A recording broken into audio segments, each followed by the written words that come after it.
This is Mohammad Kaiser Bilal and you are watching universal mathematics. Student, आज की इस वीडियो में हम बात करेंगे कि बेसिकली टाइप ऑफ मैट्रिसेस कितनी है, यानी कि मैट्रिसेस को कितनी डिफरेंट जो है टाइप्स में जो है इसको डिवाइड किया गया है। तो फर्स्ट ऑफ ऑल अगर टाइप ऑफ मैट्रिसेस की बात की जाए तो इसमें फर्स्ट ऑफ ऑल हम ये देखते हैं कि हमारे पास है row matrix.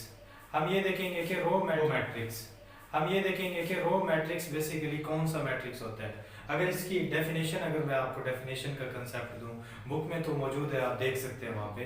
The matrix which have only one row is called row matrix. इसी तरीके से कॉलम मैट्रिक्स है, the matrix which have only one column is called column matrix. ठीक है, यानी कि ये बेसिकली डेफिनेशन है रो मैट्रिक्स और कॉलम मैट्रिक्स की। इसी तरीके से स्क्वायर मैट्रिक्स है।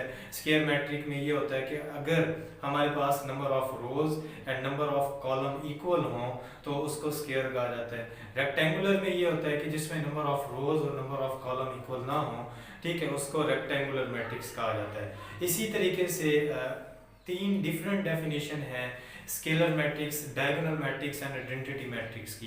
तो मैं ये करूँगा कि आपको जो है सिर्फ और सिर्फ आपको उनके कंसेप्ट प्रोवाइड करूँगा। आपको पता चल जाए, अगर आपकी मैट्रिक्स देखते हैं तो मैट्रिक्स देखते ही आप इस बात का फैसला कर सकें कि ये गिवन मैट्रिक्स जो है ये कौन सी टाइप है मैट्रिसेस की।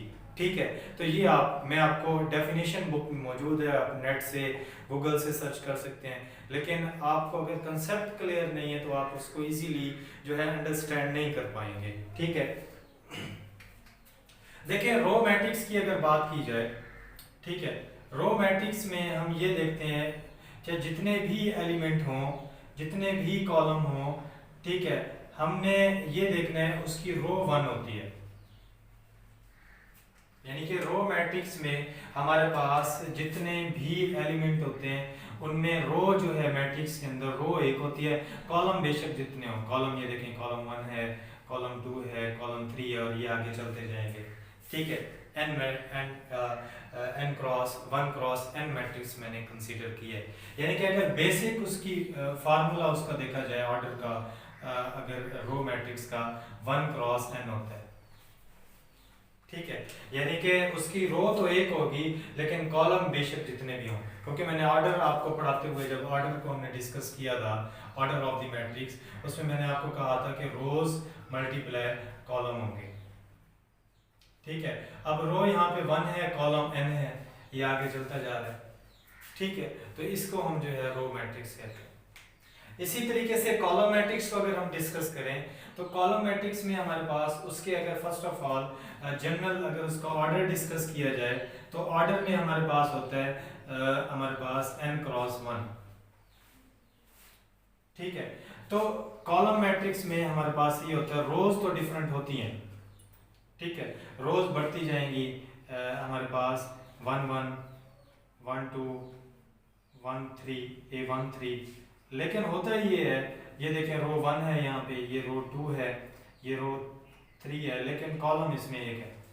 ऐसा मैट्रिक्स जिसमें सिर्फ एक कॉलम हो उसको कॉलम मैट्रिक्स कहते हैं। ऐसा मैट्रिक्स जिसमें सिर्फ एक रो हो उसको रो मैट्रिक्स कहते हैं। ये आसान सी डेफिनेशन है, यानी कि आम सी लैंग्वेज में अगर इसको हम बात करें तो इस तरह से आपने रो मैट्रिक्स और कॉलम मैट्रिक्स को अंडरस्टैंड करना है। अब बात करते हैं रेक्टेंगुलर मैट्रिक्स की।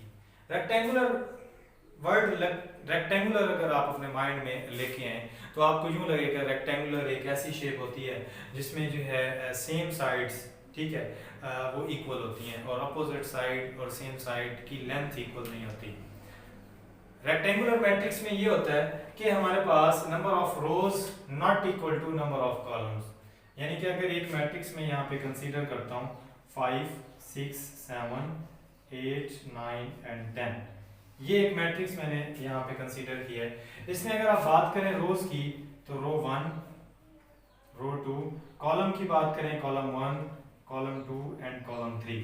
इसके ऑर्डर की अगर बात करें 2 क्रॉस 3 है, यानी कि रोज जो है यहाँ पे वो 2 हैं और कॉलम की अगर बात करें तो वो 3 हैं। तो इससे हम ये अंदाजा लगा सकते हैं कि रोज हमारे पास इक्वल नहीं है कॉलम के। जब रोज कॉलम के इक्वल नहीं होंगी तो हम ये कहेंगे वो एक रेक्टेंगुलर मैट्रिक्स है। आसान सी डेफिनेशन इसकी यही है। इसी तरीके से स्क्वायर मैट्रिक्स, अगर आप स्क्वायर शेप को लेके हैं अपने माइंड में, तो स्क्वायर में ये होता है कि उसकी सारी साइडें आपस में इक्वल होती हैं। तो यहाँ पे अगर एक मैट्रिक्स में कंसीडर करूँ 5 6 7 8, तो इसमें अगर हम देखें रो 1 रो 2, कॉलम की अगर बात करें कॉलम 1 एंड कॉलम 2, इस मैट्रिक्स में हमारे पास इसका ऑर्डर है 2 बाई 2। ठीक है, रोज और कॉलम जो हैं इस मैट्रिक्स में हमारे पास सेम है, तो इस मैट्रिक्स को हम कहेंगे square matrix. The matrix which have same number of rows and same number of columns is called square matrix. Definition इंशाल्लाह आपको डिस्क्रिप्शन में मिल जाएगी। उसके बाद मोस्ट इंपॉर्टेंट 3 डेफिनेशंस हैं, अगर ये आपको अंडरस्टैंड हो जाती हैं तो मेरे हिसाब से आधा मैट्रिक्स आपने क्लियर कर लिया। ठीक है, तो हम डायगोनल मैट्रिक्स की बात करते हैं। डायगोनल मैट्रिक्स की बात करने से पहले कुछ मैं आपको एक और बात बता देता हूँ। देखें, फर्स्ट हम डायगोनल को अंडरस्टैंड करते हैं। अगर आप रेक्टेंगल की बात करें, ठीक है, अगर ये एक रेक्टेंगल शेप है तो इस हिस्से को हम डायगोनल कहते हैं। क्लियर? डायगोनल अगर इस तरह की शेप है हमारे पास, तो इस हिस्से को हम डायगोनल कहेंगे। जो हमारे पास इस तरह की शेप रखे, यानी कि अगर ये एक रेक्टेंगुलर है, ठीक है, तो ये वाली जो साइड होगी इसको जो है हम डायगोनल कहेंगे। क्लियर? कोई एक और चीज अगर मैं कंसीडर कर लूँ यहाँ पे, ठीक है, तो ये हमारे पास एक डायगोनल होगी। क्लियर? तो डायगोनल एलिमेंट्स मैट्रिक्स में कौन से होते हैं? उस मैट्रिक्स को डायगोनल मैट्रिक्स कहते हैं अगर हमारे पास डायगोनल पे कम से कम एक एलिमेंट नॉन जीरो। पहले तो डायगोनल एंट्रीज देख लेते हैं, ये तमाम एंट्रीज डायगोनल है। ठीक है, ये कौन सी हैं? डायगोनल्स। डायगोनल पे कम से कम ऊपर और नीचे जीरो हो, ये कंफर्म, ये तो फिक्स हो गया ना। डायगोनल पे भी हमारे पास कम से कम एक नॉन जीरो हो तो वो हमारे पास डायगोनल मैट्रिक्स होगा। ठीक है, इसी तरीके से स्केलर मैट्रिक्स है, स्केलर मैट्रिक्स है। स्केलर मैट्रिक्स में हमारे पास डायगोनल पे हमें सेम एलिमेंट चाहिए, ये डायगोनल एंट्रीज हैं। ठीक है, यहाँ पे हमारे पास एलिमेंट सेम होने चाहिए, तो उसको क्या कहते हैं? स्केलर मैट्रिक्स कहते हैं।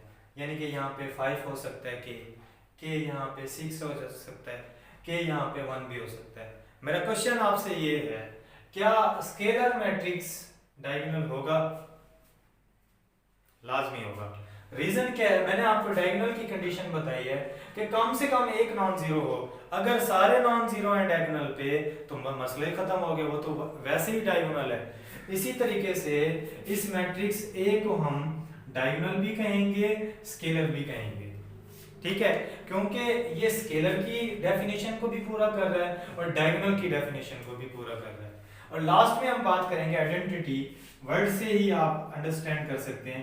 आइडेंटिटी मैट्रिक्स वो मैट्रिक्स होगा जिसमें डायगोनल पे सिर्फ हमारे पास 1 आया हो, नंबर 1 हमें मिले, तो उसको हम जो है डायगोनल मैट्रिक्स कहते हैं। यानी कि यहाँ पे एंट्रीज जो दी जाए वो सेम हो, सेम भी हो और हो भी 1 के अलावा और कोई ना हो।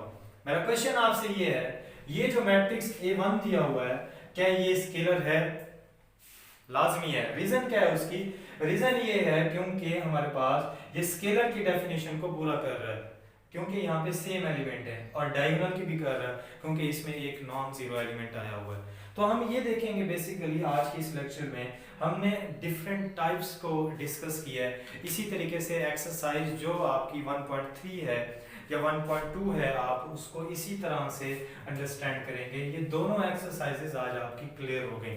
उसमें सिर्फ आपको यही कहा गया है कि आप ये बताएं कि कौन कौन से मैट्रिसेस हैं, कौन कौन सी टाइप को डिनोट कर रहे हैं। तो अगर आपको बेसिक कंसेप्ट समझ आ चुका है तो आप इसको इजीली जो है उसको टिक कर लेंगे। एमसीक्यूज बन सकता है कि ये मैट्रिक्स कौन सी टाइप है, स्केलर टाइप है, कौन सी है, तो उसको आपने क्लिक करना होगा। उम्मीद है आपको ये कंप्लीट लेक्चर क्लियर हो गया होगा। चैनल को सब्सक्राइब कर दें। Thanks for watching. अल्लाह हाफ़िज़।